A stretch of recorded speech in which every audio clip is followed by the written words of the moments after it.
Hey everybody, it's your girl Bunny. To all of my returning subscribers, hey, how you doing? And for those of you who are new to the channel, welcome. Kick your feet up, subscribe to this family-friendly channel, and don't forget to click the notification bell so you don't miss any posts. Also follow me on Instagram at the same profile name so you don't miss the sneak peeks of what's coming up next. In this video, it's Atlanta, Season 3, Episode 3, entitled The Old Man in the Tree. I give a full episode recap with photos offset to the side, and then I give my review at the end. No need to dig around and keep all of the minute marks in the comments. It's all coming up next.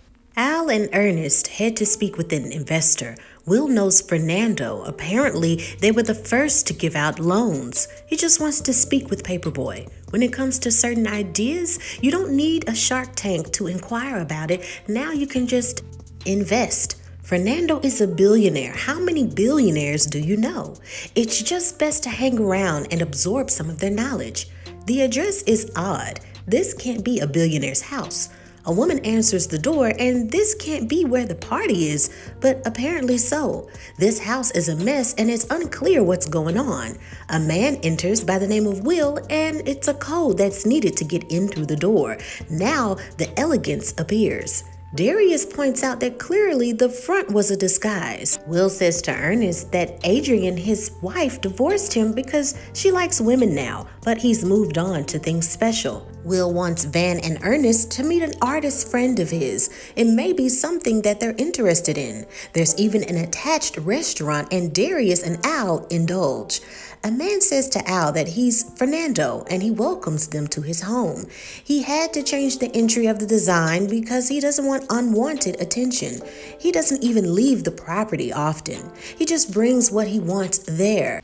He even asked Al if he likes trees, and Al says, yeah. When they view it, Al sees nothing flattering, but Fernando takes pride. It's an old tree, one of the oldest in the country, and he had it delivered and the property built around it. He explains that his home is open to random influential people to exchange ideas, so maybe those ideas can change the world for the better. There's even some gambling, poker. He can smoke in that area.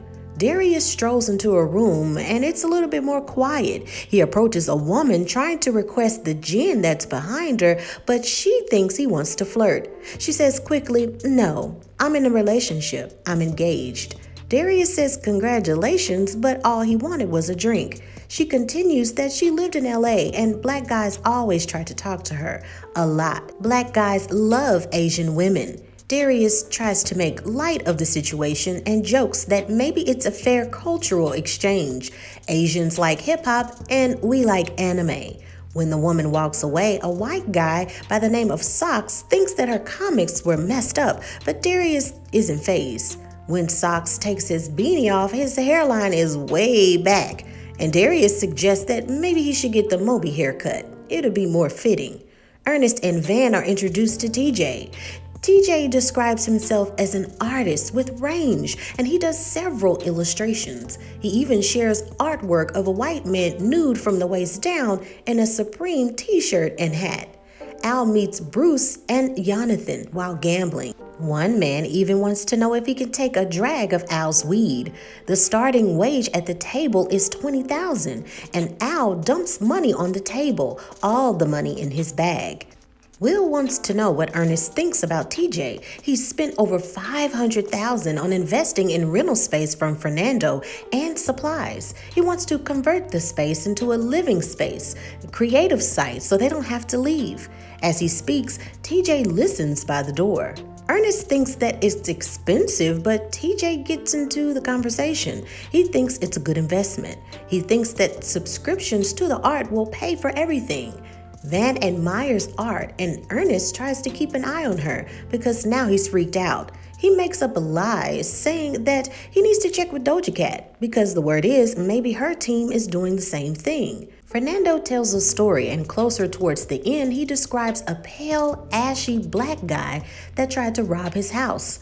It wasn't raining outside, so how did he get wet? The security alarm wasn't even tripped. Al makes light of the story and laughs. Yeah, how are you wet and ashy? That's weird. Fernando thinks the man is a ghost. they shared a physical connection that was strong, and when it left, it covered him in a layer of ectoplasm. Al jokes saying, "You got busted on, basically. The ghost came on you."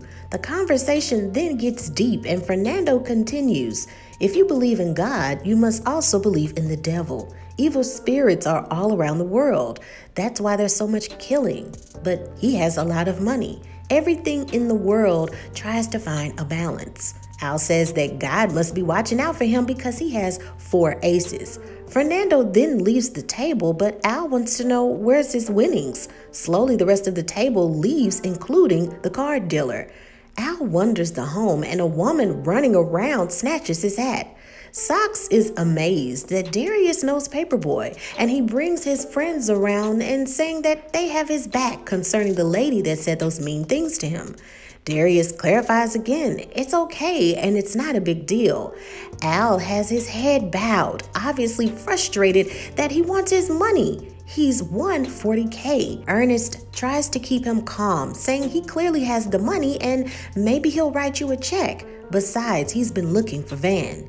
Al is upset that he may never see this man again. He doesn't even have his number. Fernando better be happy they weren't in Atlanta. He would at least been able to beat him up, have sex with his wife, something.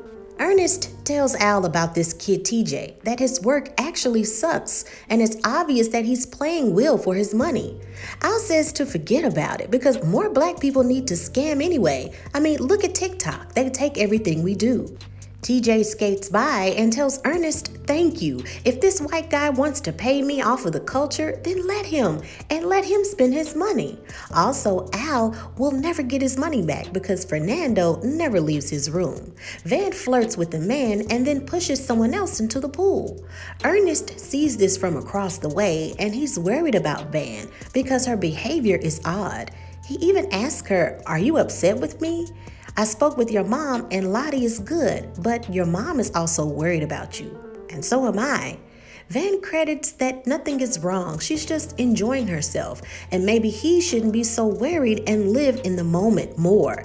As she walks away, she's made a sport of pushing people into the pool. Darius is still sitting with his friend Sox and his friends. Sox now has completely changed the event with the woman, saying that she told him all lives matter and that he was a problem. Some of them are now in tears and insulted for Darius. The woman that they're speaking of waves to Darius from across the room, and Darius tries to tell her with body language to walk away, but she doesn't get the hint. Sox and his friends then swarm her, saying that she should be ashamed of herself.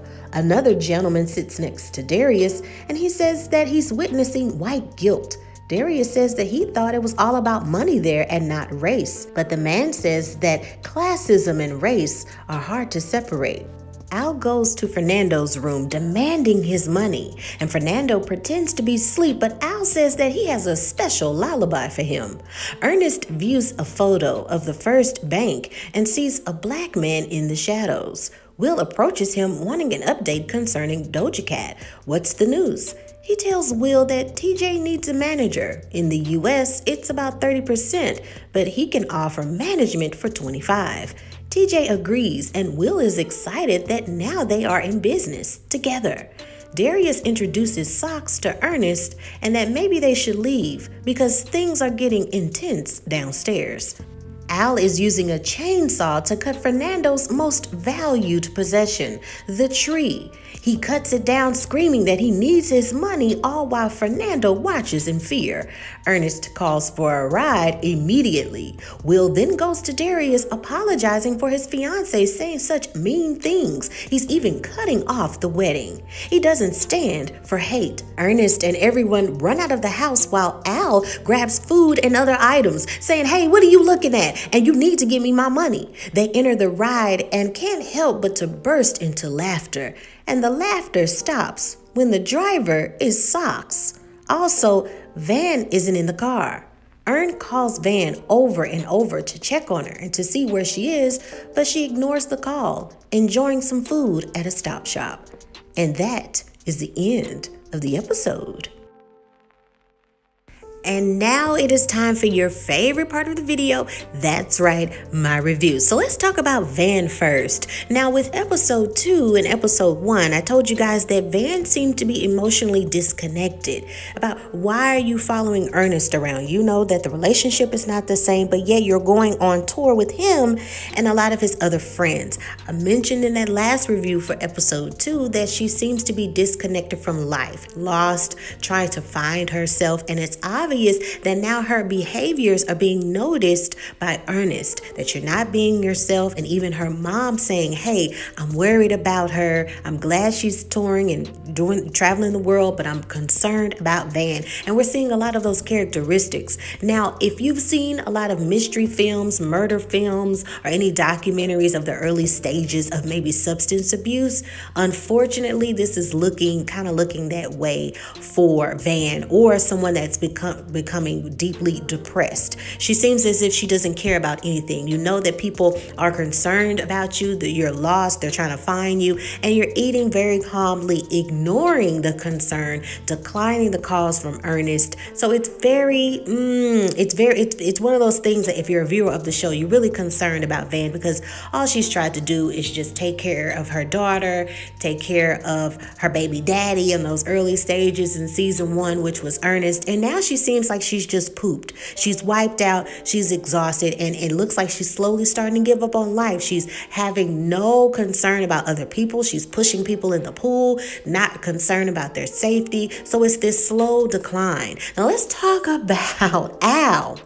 Al, as I mentioned in the last episode, when he threw the money to the fans, he's not remembering the struggle in which he tried to get to that point, having money to just really save or invest in other things. He's getting very careless as well, to where he's either enjoying this world and soaking it in, or he's in complete disbelief that it's happening to him, and it's hard for him to actually enjoy it. He's not thinking about the aftermaths of being just careless about the way he's handling his money. He's gambling, not only gambling just a little bit, but everything that he has in his backpack. He's carrying money in his backpack, which is dangerous. So it's this hood mentality, at the same time, the carelessness that happens a lot in reality. Some people, they come from hard times, they get all of the money, and they haven't even began to start to talk about investment, saving, and having wealth that can continue to where you don't have to work so hard. So we're seeing that with Al. Now, the main underlining factor in this episode is, of course, this separation of people who are extremely wealthy, billionaires, all of that, and their disconnect with reality, being unconnected with the layman, right? The people that occupy majority of the planet, right? This secret society or secret world of only hanging around or being around certain people that maybe have your certain caliber of money or who could understand. Now let's talk about the obvious. The scene that stuck out to me is when Ernest is looking at the photo of this so-called success in this company of this white family, but at the same time, this black man in the shadows, how much of what they've done were his ideas. We've seen, even till present day, a lot of the descendants of a lot of these companies that sort of started the benchmark in America and creating these wealths. We have the DuPonts, we have the Rockefellers, we have all of these names that are big time names that started their wealth when you talk about ideas and concepts of slaves and people of color and them not having the benefit. It was this sort of epiphany that Ernest had looking at that picture as sort of the reflection, sort of like a mirror. So when Will and TJ come into the hallway, it's kind of like this redemption of, you know what, let's go for it and make this money. This white guy's going to make all this money off this kid. And clearly we're going to get a little something, but let's go ahead and take advantage of this little something in this situation. Also thinking about Fernando and what of the dirties and things that he's seen about his family and keeping his money, and how has he been able to keep that money going. We talk about having a restaurant brought to him, friends coming to him, people coming to him, strangers. It's this loneliness of not being able to connect with the outside world, creating this disguise of the entryway to his home so he just doesn't get unwanted attention. He curls up in a ball in his room and tries to ignore the fact that he owes someone money. And also people at that playing table, knowing that he clearly does this from time to time because they stepped away as if it was normal. Like this little baby or kid, letting them get their way and letting them have what he wants. It's really, really scary. It's odd, but these realities are happening. Once again, Darius, as I explained in the last review, that he is this free spirit, this person who is just kind of going with the wind. He doesn't really plan. He just kind of goes with the flow. And he's the only character that actually lives in the moment. This is foreshadowing when Van tells Ernest that he's not living in the moment. So many times when you talk about hip hop and the lyrics, many people talk about how we're alive, but we're not living. A lot of us have been in survival mode for so long. We don't know what it is to indulge and enjoy certain things because we're so focused on paying the bills. We're so focused on surviving, being black in America. So Ernest has all of this education and he's so focused on helping Al get to this point of success. And now that Al is showing success in this small area overseas, it's like, if you're acting like this, wait until we even get more attention. So it's just this crescendo, I think, that's going to happen with a lot of these characters this season, that success is not exactly what they thought it was. Success is not this world that they're rushing to, and they're looking at how things were in the past, and were things better? Are things easier with money? What's the deal? Let me know what you thought about this episode. Another episode that was very well written. I loved it. There were so many different topics to dissect, and I say this every time so far with episodes 1 through 3, that the ideas that are being flowed through this writing, I would not be surprised if they win several more Emmys with this season. Now with season 2, a lot of people kind of got confused with season 2, but I wasn't confused at all. Now, this is a new YouTube channel. I'm still a rookie to YouTube. This channel is only 2 years old. And with the evolution of Atlanta, I was doing other shows at the time, or either it was on that wave where Atlanta was taking a hiatus in the meantime for writing and filming, etc. So I didn't get to post about this show.